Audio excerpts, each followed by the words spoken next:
Well, everybody, this is Guy Midkiff again with Big Mike Interviews and Commentary coming to you from Washington, Missouri. Today I've got John Rhodes here in my world-famous studio. John, how you doing tonight? I'm doing great. Yeah, you don't look so good. Why don't you introduce everybody to yourself, what ward you're running in? Okay, I'm John Rhodes. I'm running for Ward 2 in the city of Washington, and I'm finishing my 13th year on the council. 13th year. Interesting. Why are you running, John? Because I truly like what I do, and over the 13 years I've helped people with a lot of problems, and they really only call a councilman when they can't take care of it themselves. So I take a lot of pride in being able to help people that really need that kind of help. Yeah. What do you who do you consider to be the greatest influence in your life, the greatest role model?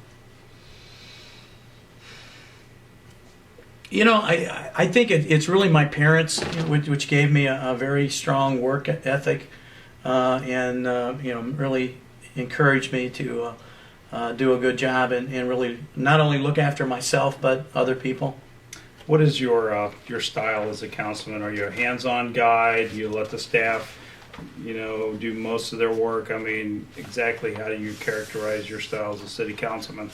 Well, I am always very informed. I usually will go out and do my own research. I may call somebody to get some more information. I do take the staff recommendations very seriously and will consider them. But I also like to make my own mind up as to what the facts are. Sometimes the facts aren't always as presented. Do you can you name some of the clubs, affiliations, military background, civilian, police, whatever? That I'm associated with? Yeah. Yeah, I really have raised 5 kids, which has kept me very, very busy. And then I have eight grandchildren, so that occupies a lot of my time. But I have really worked for many years as the president of the St. Francis Borgia Youth Council, which raises money for the Girl Scouts, the Boy Scouts, the Cub Scouts, the band. We do the bratwurst stand at summer at the Town and Country Fair. I have worked for 35 years with the Boy Scouts. I continue to teach rock climbing, rappelling, high ropes, and I generally go out 5 to 6 weekends a year with kids from all over St. Louis that I don't even know, to make sure that they get some really cool program. After 13 years, what do you consider your grandest accomplishment? I think probably the best accomplishment is there's a lady in my ward that actually wrote a editorial letter to the editor a number of years ago, to the Missourian, and the compliment that she paid is something that I think any politician ought to strive for, and what she said was, if I have a problem, John makes it his problem. And I think people in the ward really appreciate that. Now, I've worked on lots of projects. Camp Street Bridge was a very controversial project a number of years ago, and I kept from 1,400 cars a day from going in the subdivision there. We killed subsidized housing, which I think was important that we not put that in our community. So there are a lot of projects. Probably the most recent one is that even this week, as we got rid of red light cameras in our city after 3 years that I've argued and fought against. So there are a lot of, but I think being a councilman for your people is really what I'm most proud of, not specific projects. Have you ever owned a business, and what's your current employment status? I work for a company called Airfeld Technology in Sullivan, and they're a packaging company. And I'm a manager in the company. I have the only little businesses that I've had on my own is, years ago when I first came to Washington, I did a lot of silk screening, and I used to silk screen hundreds and hundreds of T-shirts and things for people here in the area. Do you think you've learned anything from the company that you work for? Does that help you out as a councilman? Yeah, I work with customers literally all over the world, and you really, I treat them a lot, like I do citizens. As they usually call me with a problem, and I find a way to make it happen, that they can get their order. I think it's what a councilman should be doing too. Is you may not know immediately how to fix it or how to make it right, but if you got tenacity and you're willing to work on it, you usually can make it work for them. To say that you've been a lightning rod at times would probably be an understatement. Do you have any particular regrets? Maybe some of the more confrontational episodes that have happened at City Council? Do I have regrets? Probably, I'd have to say no.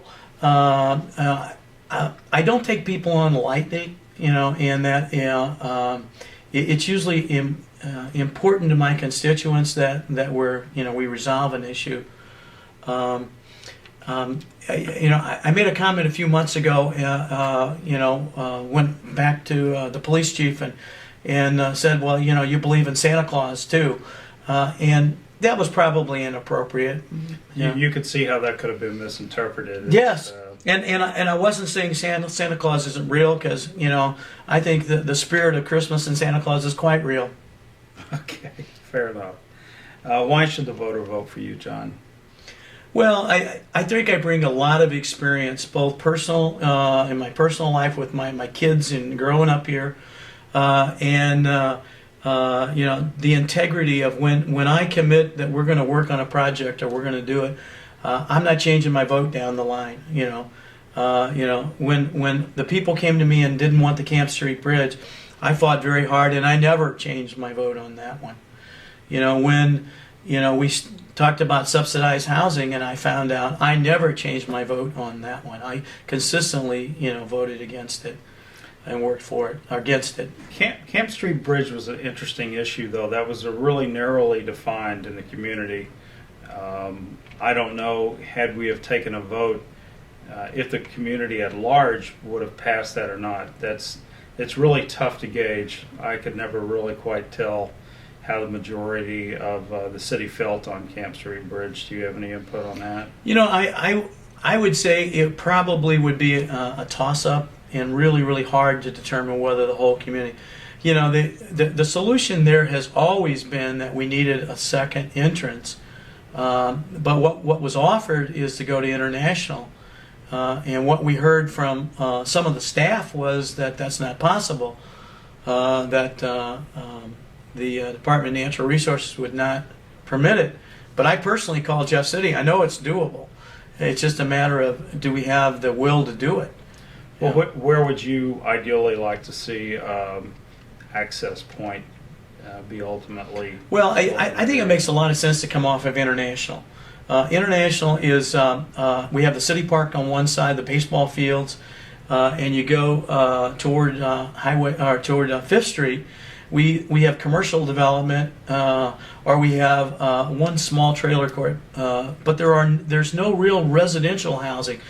Part of the conflict with Camp Street was people didn't want all the cars going down these very small, narrow streets. We don't have that on International. International is a very nice, wide highway. It truly is a win-win. Some of the seniors didn't wanted that second entrance because they didn't want to have to go out on Highway 100. They could come down 5th Street to International and then in to Walmart. Mm-hmm. So I think it's a win-win. I don't have a crystal ball. Maybe 20 years, 30 years from now, Camp Street Bridge might be built. But I think you got to look at, what you're doing. If you came off of Karen to where the back of the Walmart, there's 108 houses in a 2-block, or 3-block range. There's 108 driveways. It makes no sense to put 1,400 cars down a street that is not wide enough if they're parked on both sides for 4 cars. Mm-hmm. So they're going to be always weaving in and out of the cars with 108 driveways. And a lot of kids that are there. Another very controversial issue was Stonecrest, and what went on out there. Kind of give the listener Reader's Digest condensed version of what went on out there and your role. Well, the project really was kind of hidden from the council originally. The developer came in and asked that we rezone the area behind or adjacent to Stonecrest because they wanted to put a high-end housing out there. But really, what he really hid from us is that this was going to be subsidized housing, not high-end housing. And then they came to town, and they did.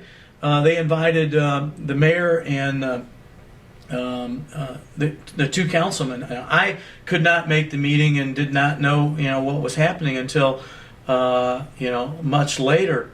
And what they had planned to do is to solicit from the Missouri Housing Commission a very substantial amount of money that was going to be put into the project, and then we were going to have low-income housing. But we hid it, and that's what I think was bad about the project. Had we have all talked about it and discussed it, but we hid it from the planning and zoning when we rezoned.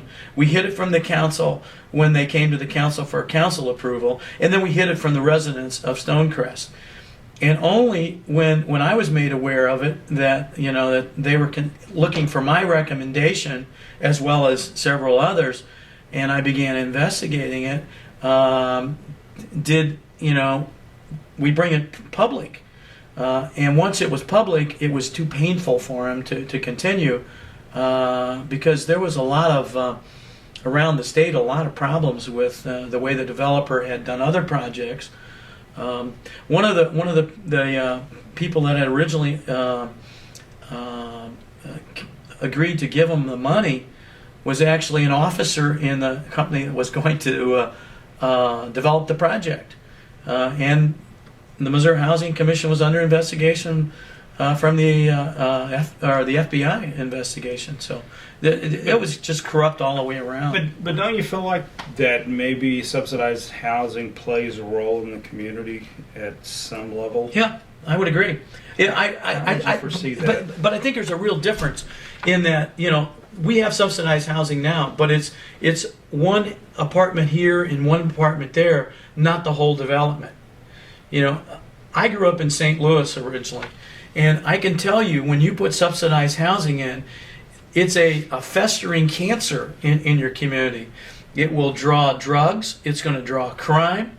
And the only folks that are making money are the folks that have bought into these sweetheart deals through various federal programs. And it's not the city of Washington, that's making the money. We've been a community for years that we pay for what we put in, and there is subsidized housing. I see no problem with that. People do need help, but it's a whole lot different when there's one or two apartments in a building instead of the whole apartment. Let's shift over to your campaign. How much money are you budgeting or planning to spend on your campaign? I am going to spend $1,000 or less on my campaign. And have you been endorsed by any of your fellow councilmen or by the mayor publicly or privately? The answer to that is no one has endorsed me. I haven't asked for an endorsement and won't ask for an endorsement. I'm always happy for people to support me, and if they want to, make an endorsement, I certainly would welcome that. But I'm not looking or searching for it. How do you handle councilmen that may habitually, and maybe we're talking somewhat in the theoretical here, but how would you handle a councilman that seems to habitually miss city council meetings? And, I understand that we go through sickness and illness and we have deaths in the family and whatnot, and we have to take vacations every now and then. But if it looks like somebody is habitually missing city council meetings, how would you recommend to handle that? Well, I think that is something that the mayor needs to handle. The mayor is the executive officer of the city. We have had councilmen over the years that did not want to show up for a controversial vote. We've had councilmen that would show up but would leave as soon as the executive committee started because they're not on TV anymore. I think that's wrong. I think if I do not have perfect attendance because I do miss on occasion. I have a business conflict or I'm out of town, but I make probably 99% of all meetings. I think that's what their citizens deserve. I don't think a councilman ought to be on the council. I know that legally we can't say that we're not going to pay you. Because I've discussed that with Mark, and that's an elected official, and that's part of the deal. So he would get paid either way, or she would get paid either way. You spoke about candidate or councilman missing city council meeting. What do you think about a councilman that may use this as a legitimate form of expression? In other words, preventing a quorum and not showing up and maybe obstructing the process, kind of like what went on in Wisconsin recently. I certainly don't endorse that. But if you go back to the Continental Congress, that's not new. People broke their leg when they jumped out the window, so they didn't have to vote in the Continental Congress. So it is a tactic that is used. I know in this council that it has been used on occasion, but it's not an habitual thing. But it really isn't a single councilman. It only comes into play when you can't get 5 votes. And if you look at the voting pattern of our council, it is rare that the vote isn't unanimous or 7-1. And so if the issue is so contentious that it's difficult to get 5, maybe we got to step back and work on solving the problem instead of just jamming it down somebody's throat. Let's switch gears a little bit and talk about transparency in government. I've had several interviews, and one of the candidates, when I brought up the discussion of verbatim minutes, his position was that he felt like it was a waste, not only in terms of manpower, but that it's just simply not something that we needed. And then, in fact, if people wanted to know what was going on, they could either go to the city council meetings or watch them on TV. First of all, how do you feel about verbatim minutes and generally transparency in government? Well, I have voted numerous times on verbatim minutes. A few years ago, the council voted it out against my vote. I did not want to change from verbatim minutes.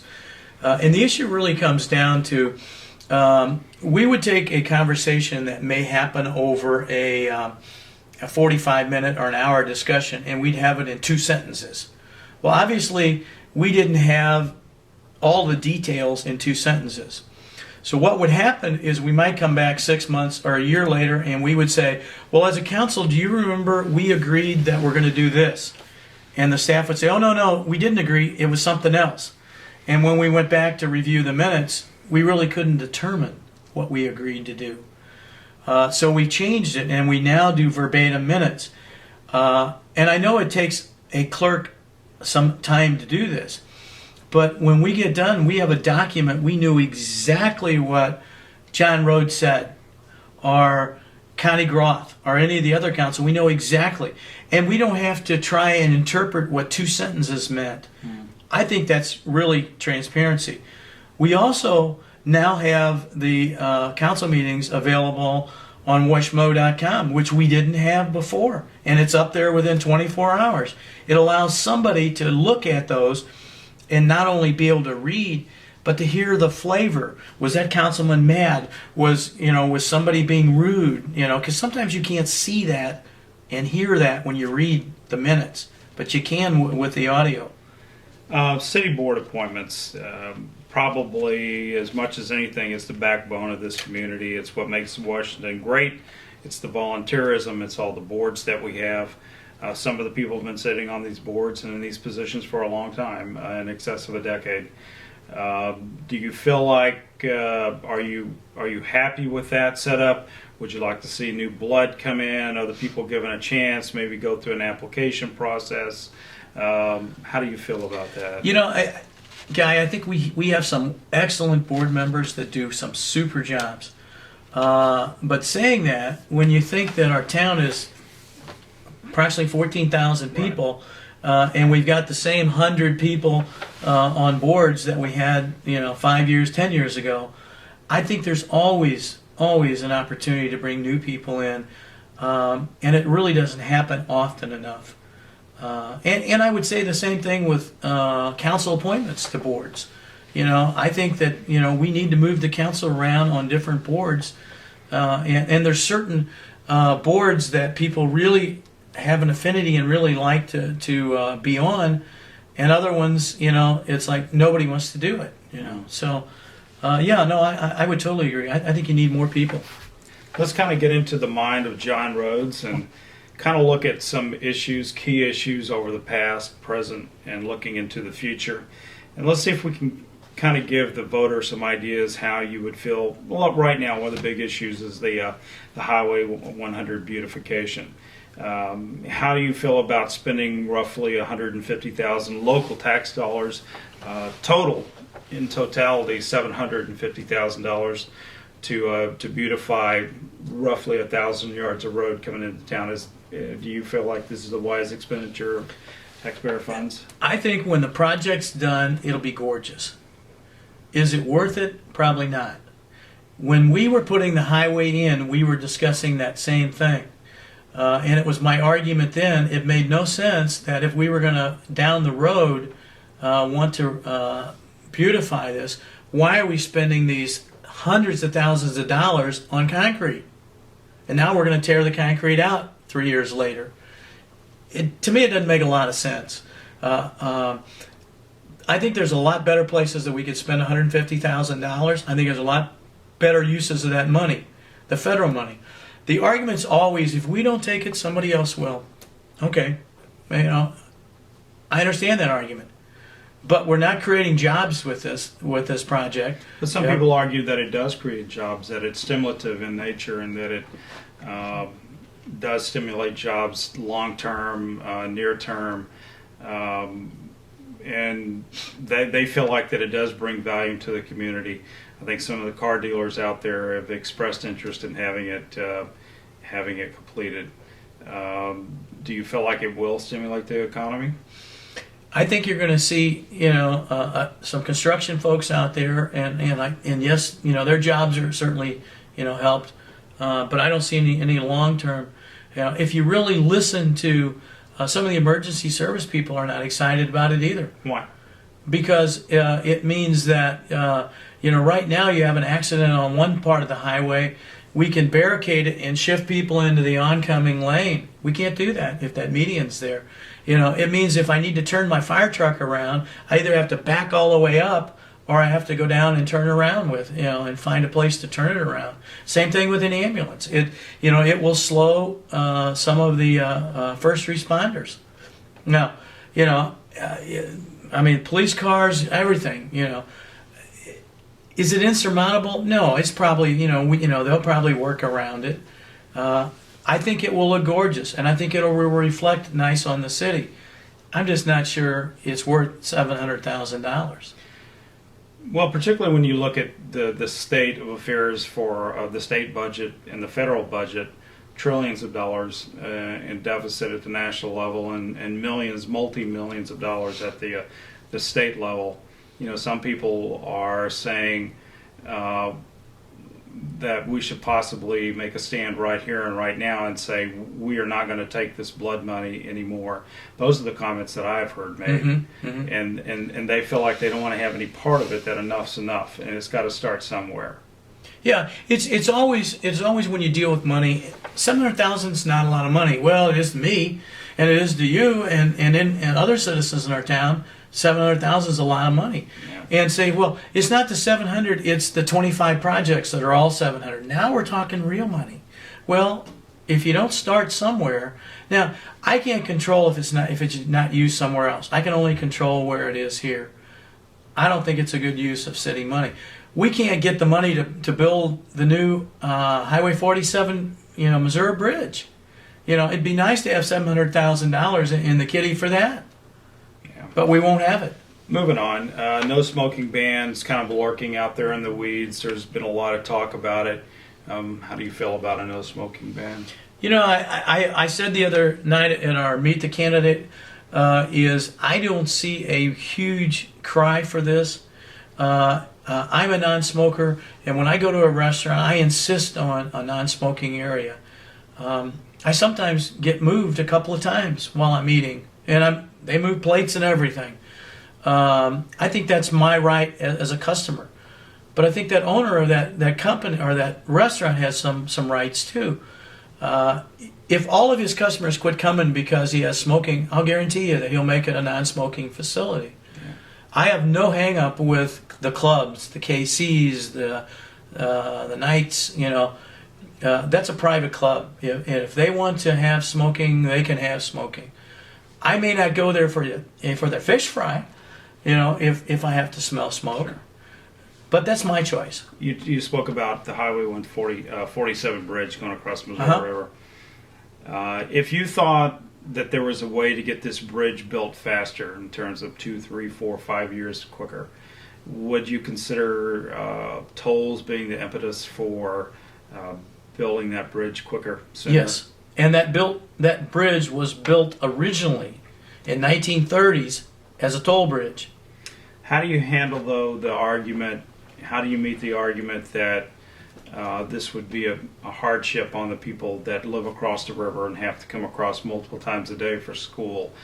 Do we start carving out exemptions at some level? Well, we all make decisions where we're going to live.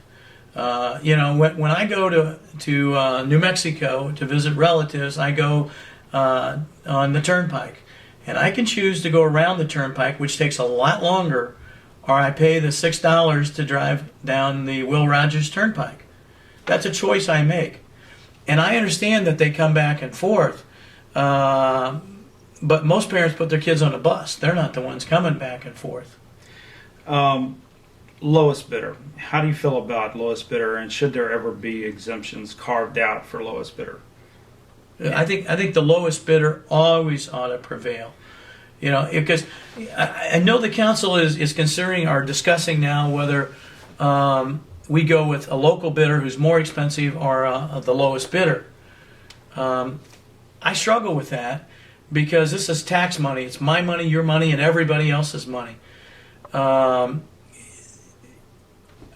I understand why, particularly police cars, where we have a dealer that supplies most police cars in the state of Missouri. Mm-hmm. Well, he buys hundreds of police cars, and he will be lower. But why should the citizens of Washington have to pay $3,000-4,000 per vehicle more only to have it bought in the city? We put up the Blue Jay stoplight there. It went to the lowest bidder. The way the law is written is lowest and best. And in that case, they were the best and the lowest. It wasn't a lot of money. It's $500-600.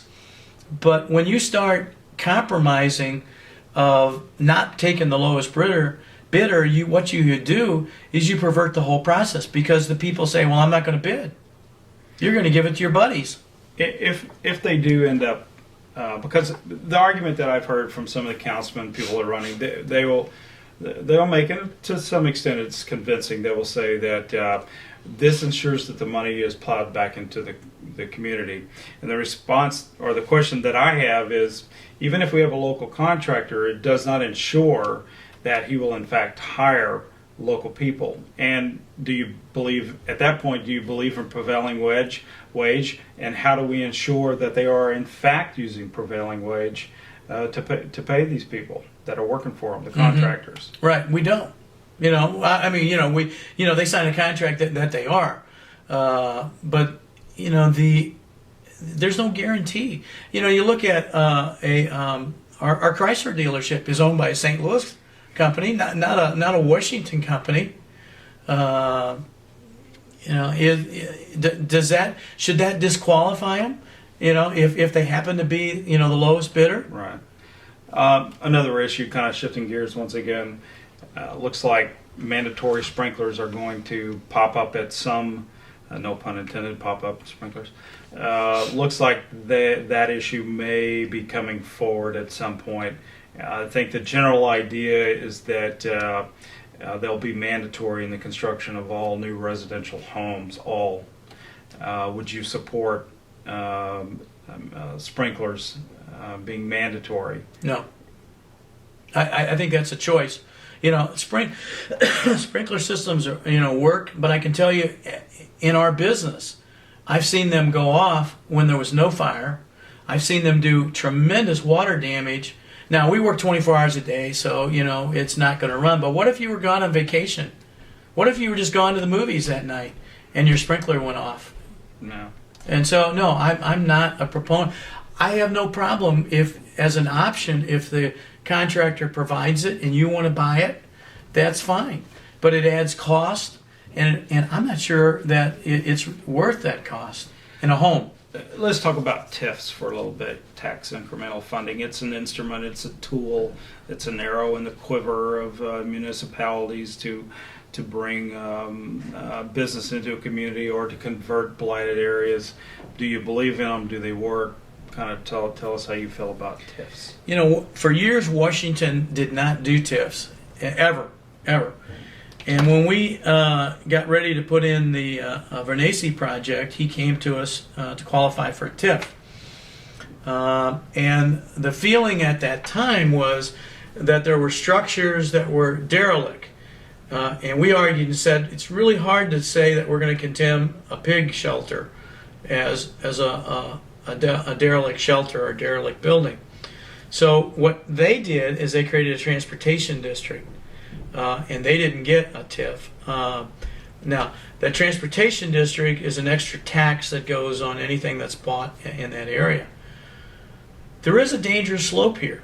You know, we had never done it. We just told people we didn't do it. Well, now we've done it in 2 or 3 other projects. I think there's a value if we are really getting something for that dollar.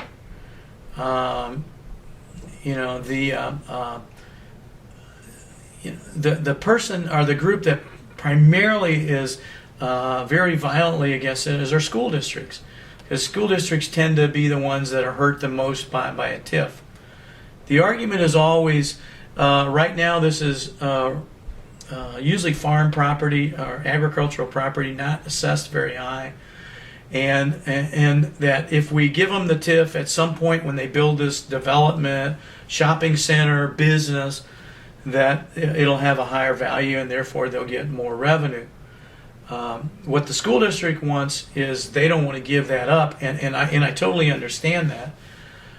There is a little unfairness there in that the city council gets to decide whether the school district's going to give up their TIF or give up their tax money, or the ambulance district or the fire district and all those. But what came first, the chicken or the egg? Well, yeah, and it's really the egg here, because what you have now before you have the development is nothing. You don't have any taxes. That's my point. You have no taxes, right. And so half of nothing is still nothing. Half of nothing, still nothing. And what people have to recognize is we are not competing with the city of Union. We're competing with Nashville and Atlanta and all the places that they have a choice of building. And those communities are turning their cities inside out to recruit these new buildings, these new companies. Yeah. Trash, looks like trash collection fees are going to be going up here shortly. Mm-hmm. How do you feel about that? Well, I'm not excited that the fees are going up. But what excites me was when this was originally brought up to the council, there was a move by some of the administration to change the wording on the ordinance. The way the ordinance is now, everybody has to take it. So therefore, it is a tax, not a fee. And what we ended up doing is I was insistent on it, is that we go before the voters. And so now the voters are going to get to decide. And if the voters decide not, then it remains that it'll have to be part of our general revenue that we use to support, the landfill. I think the tax is fair. We particularly, and I sat on that on those meetings. We made it phase in over 3 years, so it's not an immediate tax hike, and it's really to cover our closure costs, which we haven't been banking. We should have been banking them all along. We raised our outside haulers. 80% of what goes in our landfill is not even Washington trash. It's outside haulers. They are now paying equal to taking it to St. Louis. And we shouldn't have been subsidizing them, to begin with. So, yeah, I do support the tax because I think everybody gets to decide on it now, not just 8 council members. I'm going to really shift gears here. Okay. Recently, there was a letter to the editor posted in our local newspaper. In that letter, which I'm sure you're familiar with, you were personally attacked rather virulently. And you wrote a response to that letter. Do you want to comment on that whole process? What went on? You know, the fact that this letter is coming out literally 4 weeks before an election. It bothered a lot of people that this letter came out when it did, because the newspaper has a stated policy of not allowing councilmen to take the limelight, so to speak, once we get into an election phase. And yet it seemed that the converse is not true for the editorial staff, that the perceived attack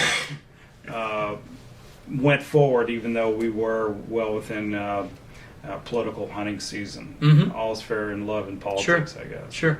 But I just wanted to kind of get your feeling about what went on, why you think the letter was motivated, your response to that letter, and we'll put it to bed.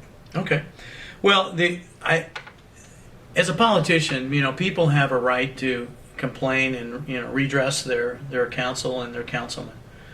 I've had people call me and upset over issues. I've had people send me letters over issues, and I've had people write editorials or letters to the editor. You really need to have a tough skin and kind of let it roll off, and they're entitled to their opinion just as I am mine. That one, though, I really took heart to, because it really implied that I was heartless and that I was doing it to get my name in the paper, and how dare me not understand what the Nair family was going through and the loss of their daughter. And I probably never would. We had a Meet the Candidate last week with a Franklin County Republican group, our women. And I actually told the story there.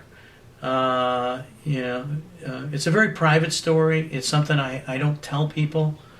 But I told the story there, and then I went down to the paper and asked that they run that in the newspaper. But what I told them was, that I really understood, that what it was to lose somebody in a fatal automobile accident.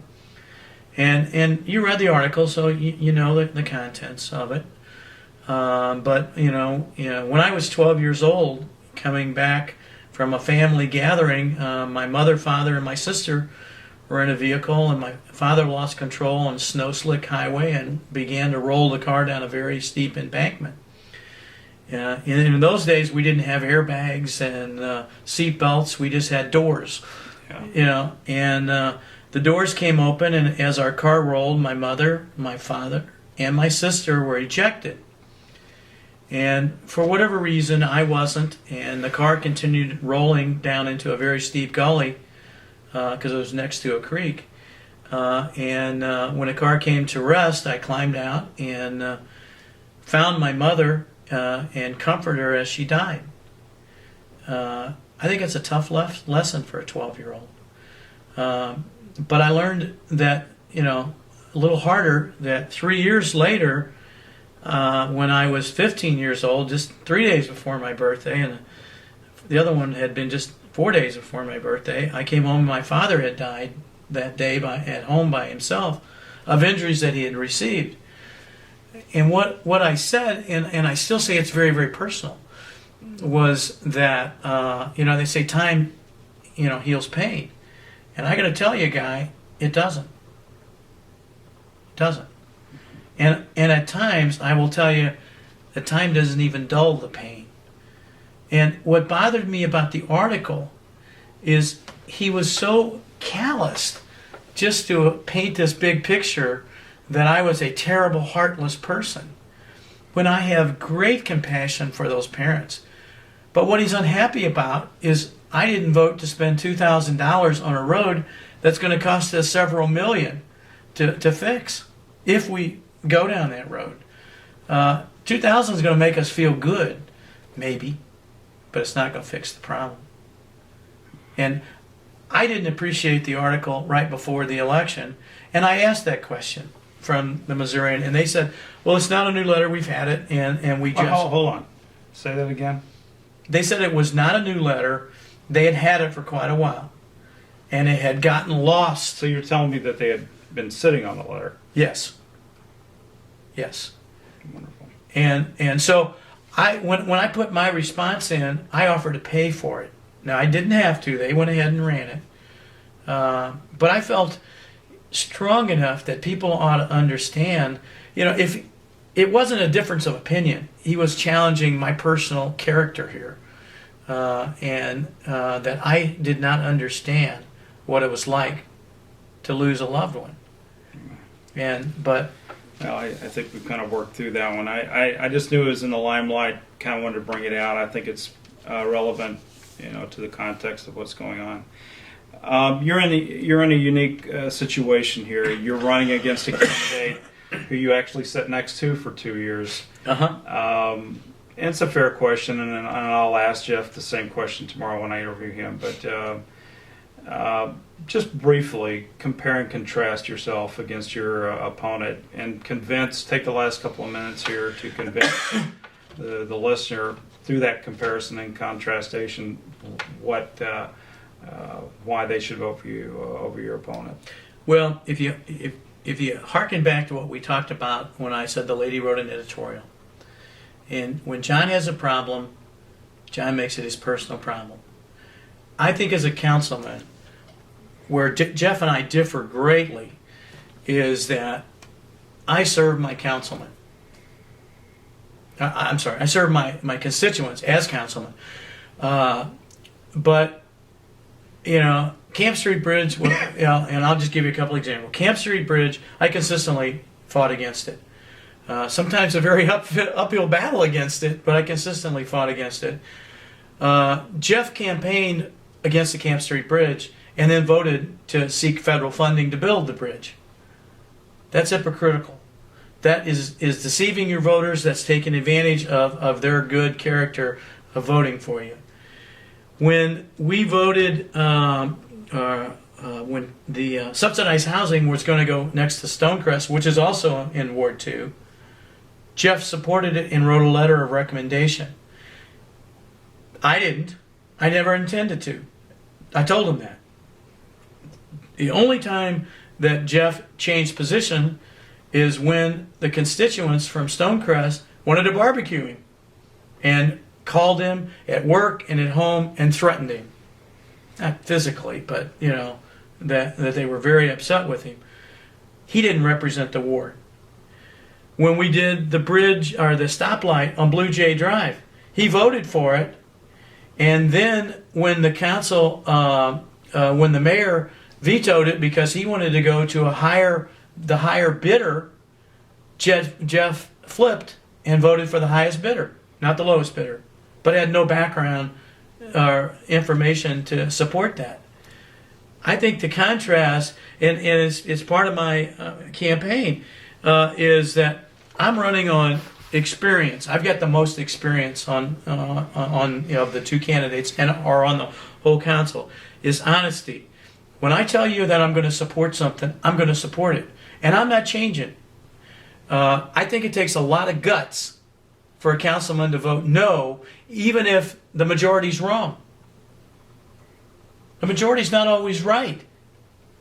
But it's a whole lot easier to go ahead and vote with the majority if it's 8-0. Go back and look. I vote no on the Meth law. The meth law. I voted against the meth law. I know, and I disagreed with you wholeheartedly. And you know what? And I respect you for the way you vote. I remember you and Carolyn both voted against that. Yeah. And the Augusta Bottom Road was 7-1. I voted no because I don't think it's going to fix it. I think that's the guts. But it's honesty and integrity. And I've got the integrity to say I will support you in your project, and I'm not going to flip on you. I'm not going to change my vote. I'm not going to tell you to your face I agree with you, and then vote the other way. I supported restricting the power of the mayor. You know, and that when Dick Stratman was mayor, he was trying to get the legislature to pass a law that said anytime 4 councilmen vote for something, he gets the vote and it becomes the 5th vote, and we can pass it. Well, that wasn't Dick, though. That was John Grisheimer. But Dick was the one supporting it with Griesheimer. And I had never heard that before. That's a revelation to me. Well, you know, Dick did not go up for the hearing because he knew that I was taking I the didn't desert. either. But the point was, you know, I was consistent through the whole thing. I was, no, we're not going to do this. And Jeff said, oh no, we need to give him more power, you know, and voted against it, the resolution. I think there's a big difference. It's just not just that, you know, we happen to both live, you know, in Quail Run. Well, I think we're going to wrap it up. I think you pretty thoroughly answered the questions. I think the community has a fairly good idea of where you stand on things, and appreciate